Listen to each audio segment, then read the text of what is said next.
കുതിരമയക്കത്തിൽ കേരളത്തിൽ അക്രമവും കൊലപാതകവും തുടർക്കഥയാകുമ്പോൾ സ്ഥിരം പല്ലവിയിൽ സർക്കാരും നമ്മുടെ പോലീസ് സംവിധാനവും ലഹരിയുടെ വേരർക്കാൻ കേരള ജനത ഒറ്റക്കെട്ടായി ചെറുക്കുമ്പോൾ പാത്തും പതുങ്ങിയും ലഹരി മാഫിയ സംസ്ഥാനത്ത് നടമാടുന്ന കാലം. കാക്കിയിലേക്ക് പ്രേക്ഷകർക്ക് സ്വാഗതം.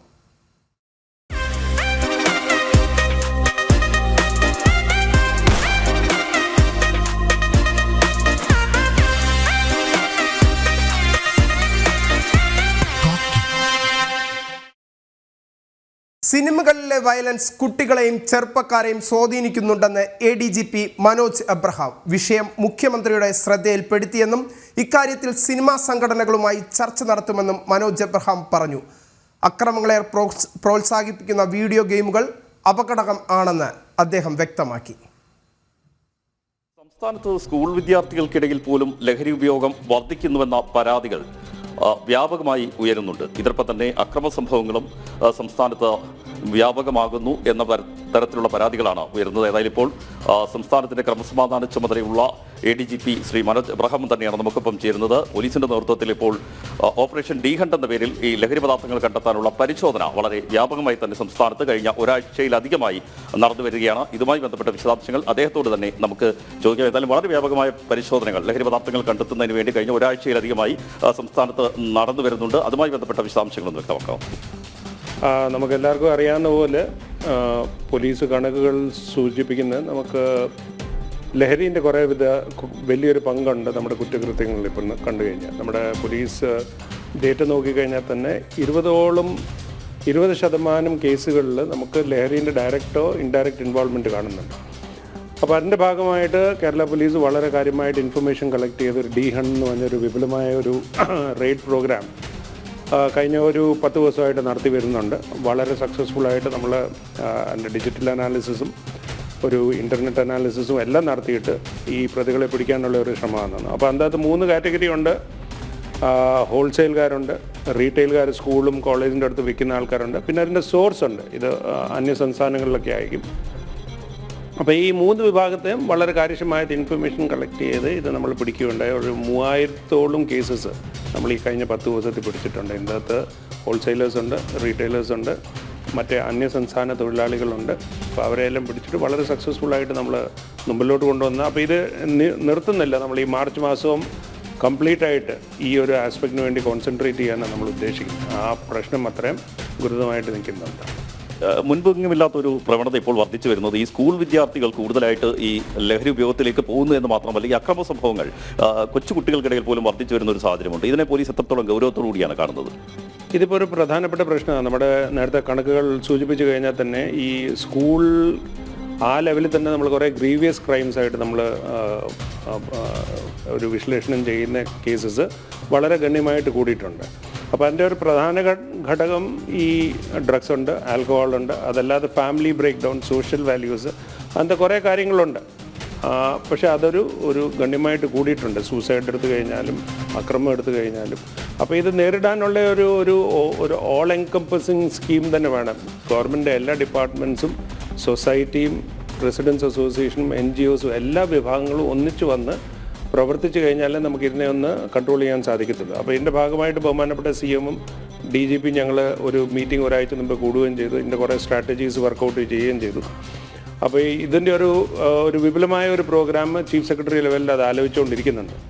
അപ്പോൾ അത് വന്നു കഴിഞ്ഞാൽ കുറേ ലെവലിൽ ഡിമാൻഡും സപ്ലൈ ലെവലിലും ഇത് നേരിടാൻ സാധിക്കും. പക്ഷേ പോലീസ് നമ്മൾ ഈ ലെവലിൽ എത്രയും പെട്ടെന്ന് ഇതിൻ്റെ സപ്ലൈ സൈഡ് കുറയ്ക്കാനുള്ള കാര്യങ്ങളായിട്ടാണ് ഇപ്പം മുമ്പിലോട്ട് പോകുന്നത്. ഈ സോഷ്യൽ മീഡിയയിൽ ഇപ്പോൾ ഉയരുന്ന ഒരു പ്രധാന ആവശ്യമുണ്ട്. ഈ അധ്യാപകർ കൂടുതൽ കാര്യക്ഷമമാകണം എന്ന തരത്തിൽ ഒരു പൊതുവികാരമായി ഉയർന്നു വരുന്നുണ്ട്. അതിനോട് പോലീസ് എങ്ങനെയാണ് യോജിക്കുന്നത്? ഈ അധ്യാപകരുടെ ഭാഗത്തുനിന്ന് കൂടുതൽ ശക്തമായ ഇടപെടലുകൾ ഇക്കാര്യത്തിൽ വേണം എന്നൊരു ആവശ്യം പോലീസിനുണ്ടോ?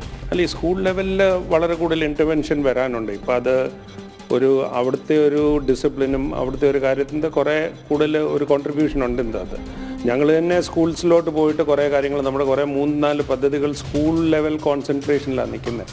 നമ്മുടെ ഒരു സ്റ്റുഡൻറ്റ് പോലീസ് കാഡറ്റ് ആയാലും ആ കാഡറ്റ്സിനെ ഉപയോഗിച്ച് നമ്മൾ ആൻറ്റി ഡ്രഗ് പ്രോഗ്രാമും കുറേ കൂടുതൽ അവയർനെസ് പ്രോഗ്രാംസ് നടത്തുന്നുണ്ട്. അതല്ലാതെ സ്കൂൾ പ്രൊട്ടക്ഷൻ ഗ്രൂപ്പ്സ് ഉണ്ട്, കോളേജ് പ്രൊട്ടക്ഷൻ ഗ്രൂപ്പ്സ് ഉണ്ട്. ഇതും ഈ ആൻറ്റി ഡ്രഗ് ക്യാമ്പയിൻ കുറച്ച് വളരെ കാര്യക്ഷമമായിട്ട് മുമ്പിലോട്ട് കൊണ്ടുപോയി വന്നിരിക്കുന്നു.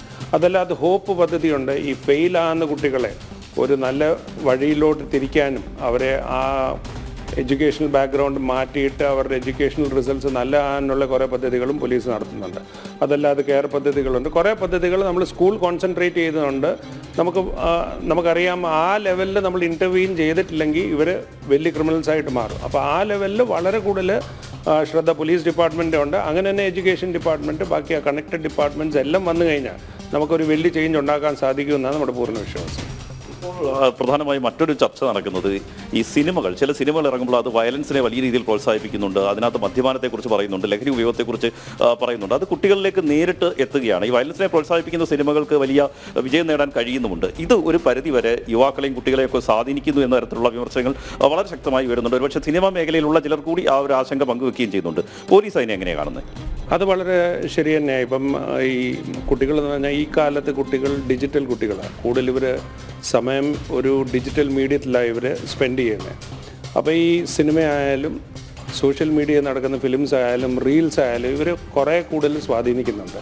അപ്പോൾ ഇതിനകത്ത് വരുന്ന കാര്യങ്ങൾ അവരെല്ലാം സത്യമാണെന്ന് വിശ്വസിക്കുകയും ചെയ്യും. അത് ഫോളോ ചെയ്യാനുള്ള ഒരു പ്രവണതയാണ് നമ്മൾ കാണുന്നത്. ഇപ്പം തന്നെ നമ്മുടെ പോലീസിൻ്റെ കണക്കെടുത്ത് കഴിഞ്ഞാൽ തന്നെ കുറേ ഗുണ്ട ആക്ടിവിറ്റി, കുറേ ചെറിയ ഇപ്പം ജാനുവരി 1 തന്നെ തൃശ്ശൂർ നടന്നൊരു സംഭവം, ചെറിയ കുട്ടികൾ ഒരു ഗുണ്ട ആക്ടിവിറ്റി, ഒരു മർഡറിൽ ഏർപ്പെടുന്ന ഒരു സംഗതിയാണ് കണ്ടുകൊണ്ടിരിക്കുന്നത്. ഇപ്പോൾ അടുത്ത കാലത്തെ സംഭവങ്ങൾ നോക്കിക്കഴിഞ്ഞാൽ നമുക്കറിയാം. അപ്പോൾ കുറേ കൂടുതൽ കോൺട്രിബ്യൂഷൻ നമ്മളെന്താ അത് കാണുന്നത് ഈ സിനിമകളുടെ ഉണ്ട്, റീൽസിൻ്റെ ഉണ്ട്. ഗുണ്ട ആക്ടിവിറ്റിയിലോട്ട് അട്രാക്റ്റ് ചെയ്യുന്ന ഈ ഹീനിയസ് ആയിട്ട് ക്രൈംസ്, മേഡേഴ്സും മറ്റേതും ഗ്യാങ് ആക്ടിവിറ്റി, ഗുണ്ട ആക്ടിവിറ്റിയിലോട്ട് പ്രോത്സാഹിക്കുന്ന ഒരു എൻകറേജ് ചെയ്യുന്ന ഒരു രീതി കാണുന്നുണ്ട്. അതല്ലാതെ നമുക്ക് ഗെയിംസ് ഉണ്ട്. ഇതല്ലാതെ വീഡിയോ ഗെയിംസ് തന്നെ കുറേ വീഡിയോ ഗെയിംസ് നമുക്കറിയാം. മിക്കവാറും ഗെയിംസ് വയലൻസ് പ്രൊമോട്ട് ചെയ്യുന്ന വീഡിയോ ഗെയിംസാണ് നമ്മൾ കണ്ടുകൊണ്ടിരിക്കുന്നത്. അപ്പോൾ അത് കോൺസ്റ്റൻ്റായിട്ട് നമ്മൾ 4-5 മണിക്കൂർ കണ്ടു കഴിഞ്ഞാൽ നമുക്ക് ഈ വയലൻസിനോടുള്ള ഒരു അറപ്പ് മാറുന്ന ഒരു സാഹചര്യമാണ് വരുന്നത്. അപ്പോൾ അങ്ങനത്തെ പ്രശ്നങ്ങളുമുണ്ട്. അപ്പോൾ ഇതൊന്ന് കൈകാര്യം ചെയ്യേണ്ടത് വളരെ കൂടുതൽ ആവശ്യമായിട്ട് നിൽക്കുന്ന ഒരു കാര്യമാണ്. അല്ല, അങ്ങനെയെങ്കിൽ ഈ സിനിമാ സംഘടനകളുടെ ശ്രദ്ധയിൽപ്പെടുത്താനുള്ള ഒരു ശ്രമം ഉണ്ടാകുമോ പോലീസിൻ്റെ ഭാഗത്തു നിന്ന്? അതെ, ഞങ്ങൾ ബഹുമാനപ്പെട്ട മുഖ്യമന്ത്രിയെ കാര്യം ധരിപ്പിച്ചിട്ടുണ്ട്. അദ്ദേഹം ഒരു മീറ്റിംഗ് വിളിക്കാമെന്ന് പറഞ്ഞ് സമ്മതിച്ചിട്ടുണ്ട്. എത്രയും പെട്ടെന്ന് തന്നെ ഈ മീറ്റിംഗ് വിളിച്ചിട്ട് അവരെ ഒരു റെസ്പോൺസിബിൾ ഒരു ഫിലിം ഉണ്ടാക്കാനുള്ള, റെസ്പോൺസിബിൾ സിനിമ എന്ന് പറയുന്ന കാര്യം അവർക്കും ഒരു അത്യാവശ്യം ഒരു കാര്യമാണ്. അപ്പോൾ അതൊരു ഉണ്ടാക്കാനുള്ള കാര്യം സോഷ്യൽ മീഡിയയിൽ ഒരു കുറച്ച് കൺട്രോൾ കൊണ്ടുവരാനും നമ്മൾ ആലോചിക്കുന്നുണ്ട്. ഇതല്ലാതെ ഗെയിംസിനെ കൺട്രോൾ ചെയ്യാൻ നമ്മൾ MHAനെ ഒന്ന് സമീപിച്ചിട്ട് ഇങ്ങനത്തെ ഒരു വയലൻറ്റ് ഗെയിംസ് ആയിട്ട് അവരെ ഒന്ന് ഇവിടെ ഇന്ത്യയിൽ ബാൻ ചെയ്യാനുള്ള കാര്യമായിട്ട് മുമ്പിലോട്ടും പോകുന്നുണ്ട്. തീർച്ചയായും ലഹരി പദാർത്ഥങ്ങൾ കണ്ടെത്താനുള്ള പരിശോധന വളരെ കർശനമായി തന്നെ മുന്നോട്ട് കൊണ്ടുപോകാനാണ് പോലീസിന്റെ തീരുമാനം. ഈ മാർച്ച് മാസം മുഴുവൻ ഇത്തരത്തിലുള്ള പരിശോധനകൾ തുടരും. ഇതിനൊപ്പം തന്നെ മറ്റു നടപടികളും പോലീസിന്റെ ഭാഗത്തു നിന്ന് ഉണ്ടാകും എന്നാണ് ക്രമസമാധാന ചുമതലയുള്ള ADGP ശ്രീ മനോജ് എബ്രഹാം വ്യക്തമാക്കിയിരിക്കുന്നത്. തലസ്ഥാനത്ത് വീണ്ടും വിദ്യാർത്ഥിക്ക് ക്രൂരമർദ്ദനം. കാട്ടാക്കട നാടുകാണി വിഗ്യാൻ കോളേജിലാണ് സംഭവം. 2ാം വർഷ BBA വിദ്യാർത്ഥി ക്രിസ്റ്റോ ദേവിനാണ് മർദ്ദനമേറ്റത്. മുഖത്തിനും തലയ്ക്കും ഗുരുതരമായി പരിക്കേറ്റ വിദ്യാർത്ഥി ചികിത്സയിലാണ്.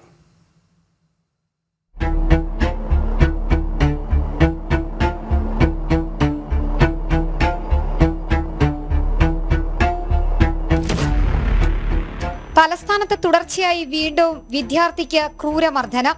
കാട്ടാക്കടയിലെ വിഗ്യാൻ കോളേജിലാണ് സഹപാഠിയായ വിദ്യാർത്ഥിയെ അതിക്രൂരമായി മർദ്ദിച്ചത്. വിഗ്യാൻ കോളേജിലെ 2ാം വർഷ BBA വിദ്യാർത്ഥി ക്രിസ്റ്റോ ദേവിനാണ് മർദ്ദനമേറ്റത്. BCom 2ാം വർഷ വിദ്യാർത്ഥികളായ 3 പേർ ചേർന്നാണ് ക്രിസ്റ്റോ ദേവിനെ മർദ്ദിച്ചത്. അപ്പോൾ അവൻ പറഞ്ഞു എന്തിനാ ചെറിയെന്ന് ചോദിച്ചു. അപ്പോൾ ഞാൻ പറഞ്ഞു ഞാനൊന്ന് ചെറിഞ്ഞില്ല എന്ന് പറഞ്ഞു. എന്നിട്ട് അവ ഒരു ചീത്ത വിളിച്ചു. അപ്പോൾ ഞാനും ഒരുമാതിരി പറഞ്ഞു. എന്നിട്ട് ഞാൻ ക്ലാസ്സിലോട്ട് പോയായിരുന്നു. ക്ലാസ്സിലോട്ട് പോയി ക്ലാസ്സിൽ നിന്നപ്പോൾ അവർ 3 പേരായിട്ട് അർജുൻ്റെ കൂട്ടുകാരന്മാർ 2 പേരും കൂടെയായിട്ട് എന്നെ മർദ്ദിക്കുകയായിരുന്നു. ആദ്യം റോഹൻ എന്ന് പറയുന്ന ഒരു പയ്യൻ തള്ളി, പിന്നെ അർജുൻ, ആനന്ദൻ, റോഹൻ 3 പേരുമായിട്ട് മാറി മാറി തലയിൽ മുഖത്തുമായിട്ടൊക്കെ മർദ്ദിക്കുകയായിരുന്നു. സുഹൃത്തുക്കളായിരുന്നവർ കൂട്ടുകൂടാൻ കൊള്ളില്ല എന്ന ക്രിസ്റ്റോ ദേവിന് മനസ്സിലായതോടുകൂടി അവരുമായി അകന്ന് മറ്റു സുഹൃത്തുക്കളുമായി നടന്നതാണ് മർദ്ദന കാരണം. ഞാൻ എങ്ങനെയെങ്കിലും വെളിയിൽ കളയാനാണ് ഞാൻ മാനേജ്മെന്റ് കൂടെ നോക്കുന്നത്. നമുക്ക് ഞാൻ അതിനുള്ള നടപടിക്രമങ്ങളിലേക്ക് ഞാൻ നീങ്ങാൻ ഇല്ല. നിങ്ങളത് ചെയ്യേണ്ടത് സ്റ്റേഷനിലേക്ക് ഇൻഫോം ചെയ്യുക. അപ്പോൾ നമ്മൾ നിങ്ങൾക്കെതിരെ പരാതി കൊടുക്കാൻ സ്റ്റേഷനിലല്ല ഇൻഫോം ചെയ്യേണ്ടത്. അല്ല, ഞങ്ങൾ സ്റ്റേഷനിൽ പരാതി കൊടുത്തില്ല. പരാതി തന്നപ്പോൾ എനിക്ക് കോളേജ് തലത്തിൽ എൻക്വയറി നടത്തണം സാറേ. ഇല്ല, അതായിക്കോട്ടെ. എന്നിട്ടാണ് നമ്മൾ കാര്യങ്ങൾ ചെയ്യുന്നത്. അല്ലാതെ സാറ് ദയവ് ഇത് പത്രത്തിലോ ഒന്നും കൊടുത്തേക്കല്ലേ. എനിക്ക് മോൻ പഠിക്കുന്ന കോളേജല്ലേ ഏതായാലും. പഠിക്കുന്ന കോളേജ് ആയതുകൊണ്ടാണ് ഞാൻ നിങ്ങളോട് പറഞ്ഞത് നിങ്ങൾ അത് ചെയ്യുക. സ്റ്റേഷനിലേക്ക് ഇൻഫോം ചെയ്ത് ഇങ്ങനെ ഒരു വിഷയം ഉണ്ടെന്ന് പറഞ്ഞ് നിങ്ങൾക്ക് ഇൻഫോം ചെയ്യാമല്ലോ. ഞങ്ങൾ പരാതി കൊടുക്കുന്നു. അപ്പോൾ അങ്ങനെ ചെയ്യാൻ മുറിവുണ്ടല്ലോ, അടുത്ത് മാനേജർ വരാൻ പറഞ്ഞിട്ടുണ്ട്. അപ്പൊ മാനേജറുമായിട്ട് ഡിസ്കസ് ചെയ്തിട്ട് എന്താന്ന് വെച്ചാൽ ചെയ്യാം. അതുവരെ സാറ് അങ്ങനെയുള്ള കാര്യങ്ങളിലേക്ക് ഒന്നും കടക്കല്ലേ, എനിക്ക് അതേ പറയാനുള്ളൂ. ഞങ്ങൾ സ്റ്റേഷനിൽ പരാതി കൊടുക്കും. ഇന്ന് രാവിലെ പരീക്ഷ കഴിഞ്ഞ് ഒറ്റയ്ക്ക് പോകുന്ന വഴി അർജുൻ, അനന്തൻ, റോഹൻ എന്നിവർ ചേർന്ന് ക്രിസ്റ്റോയെ കളിയാക്കുകയും ശേഷം ക്രൂരമായി മർദ്ദിക്കുകയുമായിരുന്നു. ക്രിസ്റ്റോയുടെ കുടുംബം കാട്ടാക്കട പോലീസിൽ പരാതി നൽകിയിട്ടുണ്ട്. മുഖത്തിനും തലയ്ക്കും ഗുരുതരമായി പരിക്കേറ്റ ക്രിസ്റ്റോ കാട്ടാക്കട താലൂക്ക് ആശുപത്രിയിൽ ചികിത്സയിലാണ്.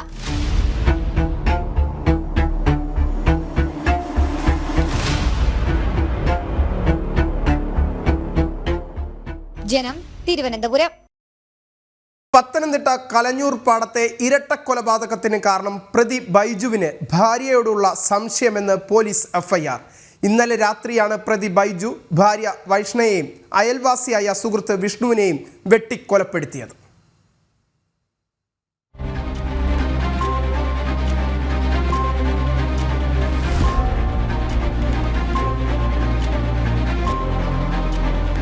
പ്രതി ബൈജുവും ഭാര്യ വൈഷ്ണയുമായി ഇന്നലെ രാത്രി വഴക്കുണ്ടായി. തുടർന്ന് വീട്ടിൽ നിന്നും ഇറങ്ങിയോടിയ വൈഷ്ണ അയൽവാസിയായ വിഷ്ണുവിന്റെ വീട്ടിലേക്കെത്തി. കൊടുവാളുമായി വൈഷ്ണയെ ബൈജു പിന്തുടർന്നു. ദമ്പതികളുടെ വീട്ടിൽ നിന്നും 50 മീറ്റർ മാത്രം അകലെയുള്ള വിഷ്ണുവിന്റെ വാടക വീട്ടിൽ വെച്ച് വൈഷ്ണയെ ബൈജു വെട്ടി. തുടർന്ന് വീടിനുള്ളിൽ നിന്നും സിറ്റൌട്ടിലേക്ക് വിളിച്ച് വിഷ്ണുവിനെയും വെട്ടി. വൈഷ്ണ തൽക്ഷണം മരിച്ചു. ആശുപത്രിയിലേക്ക് കൊണ്ടുപോകും വഴി വിഷ്ണുവിനും ജീവൻ നഷ്ടമായി. കൊലപാതക വിവരം സുഹൃത്തുക്കളെ അറിയിച്ച ശേഷം പ്രതി ബൈജു കൂടൽ പോലീസ് സ്റ്റേഷനിലെത്തി കീഴടങ്ങി.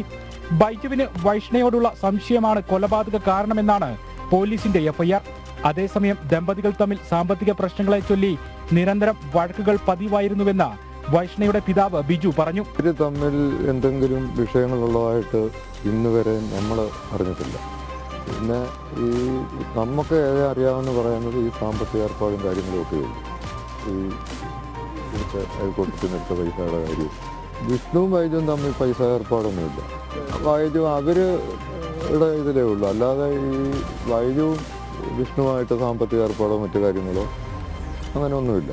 കൊല്ലപ്പെട്ട വിഷ്ണുവും പ്രതി ബൈജുവും തമ്മിൽ ദീർഘകാല സൗഹൃദമാണ് ഉണ്ടായിരുന്നതെന്നും മുൻപ് പ്രശ്നങ്ങൾ ഉണ്ടായിട്ടില്ലെന്നും ഇവരുടെ സുഹൃത്ത് പറയുന്നു. ഇവർ രണ്ടുപേരുടെ മിനിഞ്ഞാന്ന് വന്ന സാധനങ്ങൾ പർച്ചേസ് ചെയ്തുകൊണ്ട് പോവുകയും ചെയ്തതാണ്. വിഷ്ണുവും ബൈജുവും കൂടെ ഒന്നിച്ച് നടക്കുകയും ഒന്നിച്ച് കളിച്ച് വിടുന്ന കൂട്ടുകാരുമാണ്. നമ്മുടെ നല്ല കൂട്ടുകാരാണ്. നല്ല യാതൊരു നമ്മളതിലും ഒരു വിഷയം ഇവരൊന്നും ഉണ്ടായിട്ടില്ല. നാട്ടിലും നല്ല സഹനമുള്ള പിള്ളേരാണ്. പിന്നെ ഇവർ തമ്മിലൊന്നും വിഷയമൊന്നും ഉണ്ടായിട്ടില്ല. പിന്നെ വൈഷ്ണവിയുടെ ഫാദർ പറഞ്ഞ പോലെ എന്തെങ്കിലും സാമ്പത്തികമായിട്ടുള്ള ചെറുകിട ഫിനാൻസിൻ്റെ അങ്ങനെയുള്ള വിഷയങ്ങൾ മാത്രമേ ഉണ്ടായിട്ടുള്ളൂ, അവരെ വീട്ടിലുണ്ടായിട്ടുള്ളൂ. കൊലപാതക കാരണം സംബന്ധിച്ച് അവ്യക്തതകൾ നിലനിൽക്കുന്നതിനാൽ പ്രതിയെ കോന്നി ഡിവൈഎസ്പിയുടെ നേതൃത്വത്തിൽ വിശദമായി ചോദ്യം ചെയ്യും. ജനം, പത്തനംതിട്ട.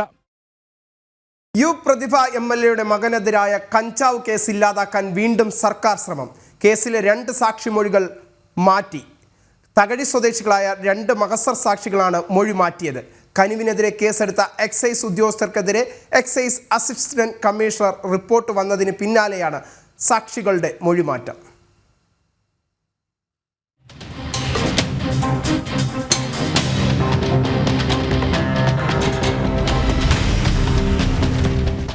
പ്രതിഭ MLAയുടെ മകനെതിരെയുള്ള കഞ്ചാവ് കേസിൽ കേസെടുത്ത ഉദ്യോഗസ്ഥർക്കെതിരെ റിപ്പോർട്ട് സമർപ്പിച്ചതിനു പിന്നാലെയാണ് സാക്ഷികളുടെ മൊഴിമാറ്റം. ദൃക്സാക്ഷികൾ ഇല്ല എന്ന് പറയുന്ന കേസിൽ തകഴി സ്വദേശികളായ 2 മഹസർ സാക്ഷികളാണ് നിലപാട് മാറ്റിയത്. MLAയുടെ മകനടക്കം കഞ്ചാവ് ഉപയോഗിക്കുന്നത് കണ്ടില്ല എന്നാണ് ഇവർ മൊഴി മാറ്റിയത്. പ്രതിഭയുടെ പരാതിയിൽ നടത്തിയ അന്വേഷണത്തിലാണ് എക്സൈസ് അസിസ്റ്റന്റ് കമ്മീഷണർക്ക് മുന്നിൽ മഹസർ സാക്ഷികൾ മൊഴി മാറിയത്. കേസിൽ എക്സൈസ് ഉദ്യോഗസ്ഥർക്ക് 2 കാര്യങ്ങളിൽ വീഴ്ച സംഭവിച്ചുവെന്നായിരുന്നു excise assistant commissioner S. Ashok Kumar സംസ്ഥാന കമ്മീഷണർക്ക് സമർപ്പിച്ച റിപ്പോർട്ടിലുള്ളത്. പിടികൂടിയ 9 പേരിൽ MLAയുടെ മകനടക്കം 7 പേരെ വൈദ്യപരിശോധനയ്ക്ക് കൊണ്ടുപോയില്ലെന്നും അതുകൊണ്ട് തന്നെ അവർ കഞ്ചാവോ ലഹരിയോ ഉപയോഗിച്ചതായി കണ്ടെത്താൻ കഴിഞ്ഞില്ലെന്നും റിപ്പോർട്ടിൽ പറഞ്ഞിരുന്നു. കഞ്ചാവ് വലിച്ചെന്ന് എക്സൈസ് ഉദ്യോഗസ്ഥർ പറഞ്ഞത് മാത്രമാണ് കേസിന് ആധാരമെന്നും റിപ്പോർട്ടിൽ പറയുന്നു. മാത്രമല്ല, മകന്റെ കേസ് സംബന്ധിച്ച് MLAയോട് ആശയവിനിമയം നടത്തിയതിൽ എക്സൈസ് ഉദ്യോഗസ്ഥർക്ക് വീഴ്ച സംഭവിച്ചുവെന്നും ഇതിന്റെ അടിസ്ഥാനത്തിലാണ് MLA സമൂഹമാധ്യമത്തിൽ ലൈവിൽ വന്ന് കേസില്ല എന്ന് പറഞ്ഞതെന്നും റിപ്പോർട്ടിൽ MLAയെ ന്യായീകരിക്കുന്നുണ്ട്. MLAയുടെ മകനെ ന്യായീകരിച്ച് റിപ്പോർട്ട് സമർപ്പിച്ചതിന് പിന്നാലെയാണ് മഹസർ സാക്ഷികളുടെയും പിന്മാറ്റം. കഞ്ചാവ് വലിച്ചതിന് തകഴി പാലത്തിനടിയിൽ നിന്ന് കഴിഞ്ഞ ഡിസംബർ 28-നാണ് കുട്ടനാട് എക്സൈസ് സംഘം പ്രതിഭയുടെ മകൻ കനിവടക്കം 9 പേരെ പിടികൂടിയത്. നാട്ടുകാർ നൽകിയ വിവരത്തിന്റെ അടിസ്ഥാനത്തിലായിരുന്നു പരിശോധന. ജനം, ആലപ്പുഴ. തൃശൂർ മുണ്ടൂരിൽ ഫാക്ടറിയിലുണ്ടായ തീപിടുത്തത്തിന് പിന്നിൽ മുൻ ജീവനക്കാരൻ. ജോലിയിൽ നിന്ന് പിരിച്ചുവിട്ട ദേഷ്യത്തിലാണ് തീവച്ചതെന്ന് മുൻ ജീവനക്കാരൻ്റെ മൊഴി. ഫാക്ടറിക്ക് തീവച്ച ടിറ്റോ പോലീസിൽ കീഴടങ്ങി.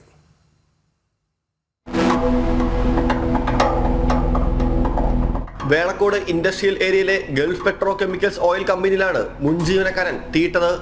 പുലർച്ചെ 3:30യോടെയാണ് തീപിടുത്തം നാട്ടുകാരുടെ ശ്രദ്ധയിൽപ്പെട്ടത്. ഉടൻ തന്നെ കുന്നംകുളം, തൃശൂർ, ഗുരുവായൂർ എന്നിവിടങ്ങളിൽ നിന്നായി 8 യൂണിറ്റ് അഗ്നിരക്ഷാ സേന സ്ഥലത്തെത്തിയാണ് തീയണച്ചത്. രാത്രി സമയമായതിനാൽ ആളപായം ഒഴിവായി. സ്ഥാപനം പൂർണ്ണമായും കത്തിനശിച്ചു. സമീപത്തെ റബ്ബർ എസ്റ്റേറ്റിലേക്കും തീ പടർന്നു. ലക്ഷങ്ങളുടെ നഷ്ടം സംഭവിച്ചതായാണ് പ്രാഥമിക നിഗമനം. ജോലിയിൽ നിന്നും പിരിച്ചുവിട്ട കാരണത്തെ തുടർന്നുണ്ടായ വൈരാഗ്യമാണ് ഫാക്ടറിക്ക് തീവയ്ക്കുന്നതിലേക്ക് നയിച്ചതെന്നാണ് മൊഴി. തീവച്ച മുൻ ജീവനക്കാരൻ ടിറ്റോ പോലീസിൽ കീഴടങ്ങിയിട്ടുണ്ട്. ജനം, തൃശൂർ. നവീൻ ബാബുവിന്റെ മരണത്തിൽ CBI അന്വേഷണം ആവശ്യപ്പെട്ടുള്ള കുടുംബത്തിന്റെ അപ്പീൽ ഹൈക്കോടതി ഡിവിഷൻ ബെഞ്ച് തള്ളി. ജസ്റ്റിസ് PB സുരേഷ് കുമാർ അധ്യക്ഷനായ ഡിവിഷൻ ബെഞ്ചാണ് അപ്പീൽ തള്ളിയത്. ഹൈക്കോടതി വിധിയിൽ ദുഃഖമുണ്ടെന്ന് നവീൻ ബാബുവിന്റെ ഭാര്യ മഞ്ജുഷ. കുടുംബത്തെ തളർത്താനാണ് ഓൺലൈൻ വഴിയുള്ള അപവാദ പ്രചരണമെന്നും മഞ്ജുഷ സുപ്രീം കോടതിയെ സമീപിക്കുമെന്നും കുടുംബം വ്യക്തമാക്കി.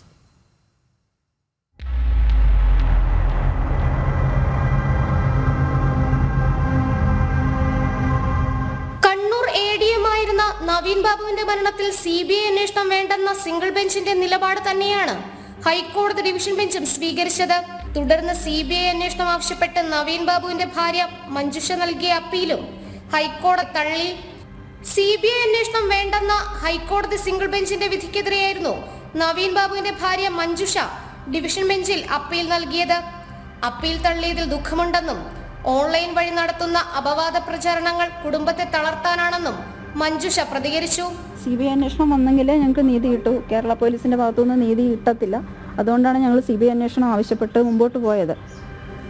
ഇനി മുമ്പോട്ട് തന്നെ പോകാൻ തന്നെയാണ്.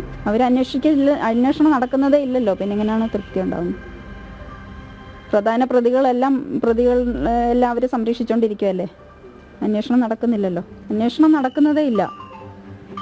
അന്വേഷണം എന്ന് പറഞ്ഞാൽ അത് നടക്കുന്നില്ല. അതുകൊണ്ടാണ് ഞങ്ങൾ CBI അന്വേഷണം ആവശ്യപ്പെട്ട് കോടതി മുൻപാകെ പോയത്. പിന്നെ നമ്മുടെ കൂടെ നിൽക്കുന്നവരെ, നമ്മളെ സഹായിക്കുന്നവരെ തളർത്തുക എന്നുള്ളതാ ഇപ്പോഴത്തെ അവരുടെ ഒരു ലക്ഷ്യം. ഹൈക്കോടതി ഡിവിഷൻ ബെഞ്ച് വിധിക്കെതിരെ സുപ്രീം കോടതിയെ സമീപിക്കുമെന്ന് നവീൻ ബാബുവിന്റെ സഹോദരന് പ്രതികരിച്ചു. ഡിവിഷൻ ബെഞ്ചിൽ നിന്ന് അനുകൂല വിധി പ്രതീക്ഷിച്ചിരുന്നതാണ് ഞാൻ. കാരണം സിംഗിൾ ബെഞ്ചിൽ നിന്നൊരു വിധി ഉണ്ടായ ശേഷം ഡിവിഷൻ ബെഞ്ച് വിശദമായ വാദം കേട്ട ശേഷം അനുകൂലമായ ഒന്ന് പ്രതീക്ഷയിലായിരുന്നു. വളരെ നിരാശാജനകമായി പോയി, വളരെ ഷോക്കിംഗ് ആയിപ്പോയി ഈ ഒരു വിധിയെല്ലാം ഞങ്ങളെ സംബന്ധിച്ചിടത്തോളം. വിധിയുടെ പകർപ്പെടുത്താൽ നമുക്ക് കൂടുതൽ കാര്യങ്ങൾ അറിയാൻ പറ്റത്തുള്ളൂ. ഹയർകോർട്ടിനെ അപ്രോച്ച് ചെയ്യാൻ തന്നെ ഞങ്ങളുടെ തീരുമാനം. അല്ല, ഞങ്ങളത് പറഞ്ഞിട്ടുള്ളതാണ്. അന്വേഷണം വളരെ മോശമാണ്. ഞാൻ Day 1 തന്നെ ഞാനൊരു പെറ്റീഷൻ കൊടുത്തിട്ടുണ്ട് SHOയ്ക്ക്. അതിൽ പ്രശാന്തൻ എന്ന് പറയുന്ന വ്യക്തിയെക്കുറിച്ചും ഗൂഢാലോചനയെക്കുറിച്ചും വളരെ ക്ലിയർ ആയിട്ട് പറയുന്നുണ്ട്. അതിൽ ഇതുവരെ ഒരു അന്വേഷണം നടത്തിയിട്ടില്ല. ഇപ്പോൾ ഒരു 4.5 മാസമായിട്ടുണ്ട്. ഇതുവരെ പ്രശാന്തനെ പ്രതി പോലും ആക്കിയിട്ടില്ല. അപ്പോൾ ആ കാര്യങ്ങളെല്ലാം ഞങ്ങൾ ഉന്നയിച്ചതുമാണ്. പിന്നെ എന്താ സംഭവിച്ചതെന്ന് നോക്കാം. വിധിയുടെ പകർപ്പെടുത്തിയ ശേഷം തീരുമാനം. അതേസമയം നിലവിലെ അന്വേഷണം ശരിയായ രീതിയിലാണ് മുന്നോട്ടു പോകുന്നതെന്നും പ്രത്യേക സംഘത്തിൽ നിന്നും അന്വേഷണം മാറ്റേണ്ടതില്ലെന്നുമായിരുന്നു സംസ്ഥാന സർക്കാർ ഹൈക്കോടതിയെ അറിയിച്ചത്. വസ്തുതകൾ പരിഗണിക്കാതെയാണ് CBI അന്വേഷണം വേണ്ടെന്ന് സിംഗിൾ ബെഞ്ച് വിധിച്ചതെന്നായിരുന്നു അപ്പീലിലെ പ്രധാന വാദം. സിംഗിൾ ബെഞ്ചിന്റെ വിധിയിൽ പിഴവുകളുണ്ട്. ഭരണകക്ഷി നേതാവും മുൻ ജില്ലാ പഞ്ചായത്ത് അധ്യക്ഷയുമായ ആളാണ് പ്രതിസ്ഥാനത്ത്. സംസ്ഥാന പോലീസ് നടത്തുന്ന അന്വേഷണത്തിൽ വിശ്വാസ്യതയില്ലെന്നുമായിരുന്നു അപ്പീലിലെ ആരോപണം. ഇൻക്വസ്റ്റ് പോസ്റ്റ്മോർട്ടം റിപ്പോർട്ടിലെ വൈരുദ്ധ്യങ്ങളിൽ വ്യക്തത വന്നിട്ടില്ലെന്നും നവീൻ ബാബുവിന്റെ കുടുംബം ഹൈക്കോടതിയിൽ വാദമുന്നയിച്ചിരുന്നു. ജനം, കൊച്ചി. താമരശ്ശേരി ഷഹബാസ് കൊലപാതക കേസിൽ പ്രതിഷേധം കൂടുതൽ ശക്തമാകുന്നു. പ്രതികളായ 10ാം ക്ലാസ് വിദ്യാർത്ഥികൾ പരീക്ഷ എഴുതിയ വെള്ളിമളക്കുന്ന് ജുവനൈൽ ഹോമിലേക്ക് യുവജന സംഘടനകളും വിദ്യാർത്ഥി സംഘടനകളും പ്രതിഷേധ മാർച്ച് നടത്തി. വലിയ സുരക്ഷാ ക്രമീകരണങ്ങളുമായാണ് പോലീസ് പ്രതിഷേധ മാർച്ചുമായി എത്തിയവരെ ചെറുത്തത്.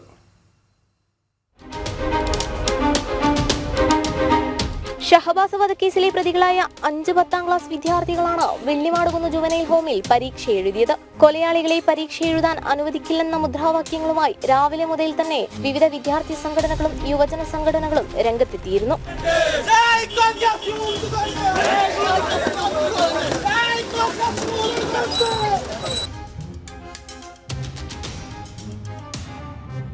KSU, യൂത്ത് കോൺഗ്രസ്, MSF പ്രവർത്തകർ ജുവനൈൽ ഹോമിന് മുന്നിൽ സംഘടിച്ചെത്തിയത് ഏറെ നേരം സംഘർഷാവസ്ഥ സൃഷ്ടിച്ചു. വനിതകളടക്കമുള്ള പ്രവർത്തകർ 2 പ്രാവശ്യം മതിൽ ചാടിക്കടന്ന് അകത്തേക്ക് കടന്നു. വലിയ പോലീസ് സന്നാഹമാണ് സ്ഥലത്ത് വിന്യസിച്ചത്. പ്രവർത്തകരെ അറസ്റ്റ് ചെയ്ത് നീക്കി. 85ഓളം പ്രവർത്തകരെ പോലീസ് കസ്റ്റഡിയിലെടുത്തു.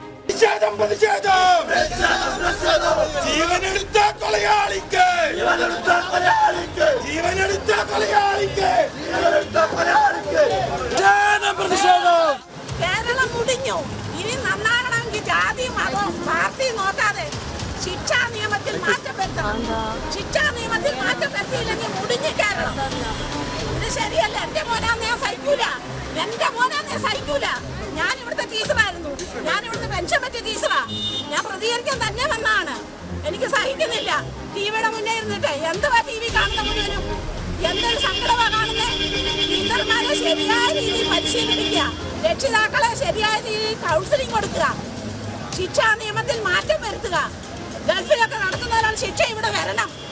എന്നാലും അത് കൈ വെട്ടണം, കാല് വെട്ടണം, അതൊക്കത്തില്ല ഇവിടെ. ഇത് ശരിയല്ല ചെയ്തത്. എന്റെ കുഞ്ഞാന്ന് ഞാൻ സഹിക്കുവോ? എന്റെ കുഞ്ഞാന്ന് ഞാൻ സഹിക്കുവോ? എനിക്ക് താമരശ്ശേരി പാമ്പയാഞ്ഞല്ലേ ഞാൻ പോയത്. താമരശ്ശേരി എന്ത് മര്യാദയാണ് കാണിച്ചിരിക്കുന്നേ? എന്ത് മര്യാദ? ഇതൊന്നും സഹിക്കാൻ പറ്റുന്ന കാര്യമല്ല. ഒരിക്കലും ആ കുട്ടികളെ പരീക്ഷ എഴുതിക്കരുത്. ആ കുട്ടികളെ ശിക്ഷിക്കണം. മാതൃകാപരമായ ശിക്ഷ കൊടുത്തിരിക്കണം ആ കുട്ടികൾക്ക്. 15 ബാല നിയമങ്ങളെല്ലാം മാറ്റണം. ടീച്ചർമാർക്ക് നല്ല ഒന്നാമത്തെ ചൂരവടി കൊടുക്കണം. താമരശ്ശേരി DO ഉൾപ്പെടെയുള്ള ഉന്നത ഉദ്യോഗസ്ഥർ പരീക്ഷാ നടത്തിപ്പിനായി ജുവനൈൽ ഹോമിൽ എത്തിയിരുന്നു. താമരശ്ശേരി സ്കൂളിൽ തന്നെ പരീക്ഷ എഴുതുവാൻ ആദ്യം അനുവദിച്ചിരുന്നുവെങ്കിലും പ്രതിഷേധ സാധ്യത കണക്കിലെടുത്ത് പരീക്ഷാ കേന്ദ്രം മാറ്റണമെന്ന് പോലീസ് ആവശ്യപ്പെട്ടിരുന്നു. ഈ സാഹചര്യത്തിലായിരുന്നു പ്രതികളായ വിദ്യാർത്ഥികൾക്ക് ജുവനൈൽ ഹോമിൽ തന്നെ പരീക്ഷാ കേന്ദ്രം ഒരുക്കിയത്. പരീക്ഷയ്ക്ക് ശേഷം 5 പേരെയും ഒബ്സർവേഷൻ ഹോമിലേക്ക് മാറ്റി. വരും ദിവസങ്ങളിലും പ്രതിഷേധം ശക്തമാക്കാനാണ് വിദ്യാർത്ഥി യുവജന സംഘടനകളുടെ തീരുമാനം. ജനം, കോഴിക്കോട്. കുറ്റകൃത്യങ്ങളുടെ സമഗ്ര വാർത്തകളുമായി നാളെ വീണ്ടും കാണാം. കാക്കി സൈനിങ് ഓഫ് വിവിനീഷ്.